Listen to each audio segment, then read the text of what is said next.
If your organization has meetings that are draining, full of dead-end debates and discussion domination, then you're going to love this.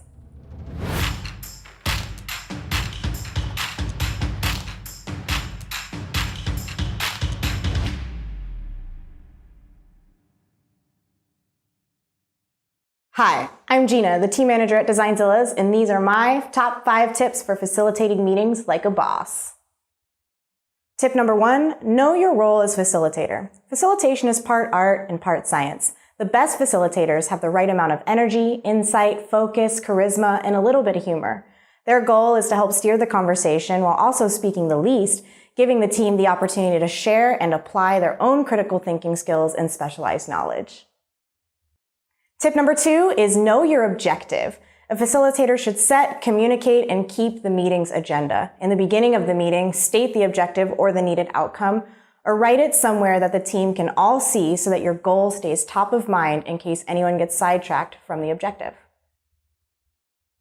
Tip number 3 is time box, time box, time box. Agree together on the amount of time being dedicated to discussing each topic. Use a timer and stick to it. When the time's up, ask the group if we all agree to give more time to a topic or move on to the next. As a team gets used to using time boxes, they will learn to carefully choose their discussion points to use their time effectively.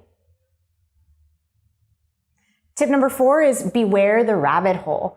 Tangents will happen, and that's okay. This is human nature. A facilitator must be constantly analyzing how close the discussion is to the actual meeting's objective. When the team starts to stray off task, it's time to speak up, restate the objective, and move the conversation forward. And tip number 5 is give me a sign.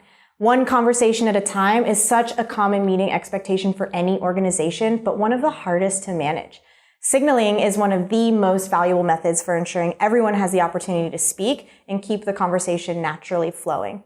Everyone in the meeting can signal at any point, and I'm going to show you what we do at Zilla to keep it all together. We call this hand, fire, moose. So the lighter hand is indicating that you want to add more fuel to this fire or topic currently being discussed. Fire hands get priority, and the facilitator should be paying attention to the order that they were raised and call on their team members to speak accordingly. A hand indicates that you want to change the topic from the current discussion point. Hands get called on to speak after all the fires have been extinguished. And moose. This is a signal that allows any team member to indicate to another that they feel the conversation is headed for the weeds, is off topic, or we get the point. It's very important to use this signal gracefully and to not take offense when you get moosed. Remember, expressing thoughts that turn into tangents is human nature, and that's okay. This is about course correction and moving forward. You can make your signals whatever you'd like. They could also be cards or Post-its instead of hands, but everyone in the room must be able to use them. You can add new ones that pertain to your business, things like challenging an idea or needing clarification. Prioritize your signals and call on those individuals accordingly. These are just a few of my tricks for facilitation. If you have any questions, feedback, or ideas to share, please drop me a line at gina@designzillas.com. I'd seriously love to hear from you. Thanks for listening.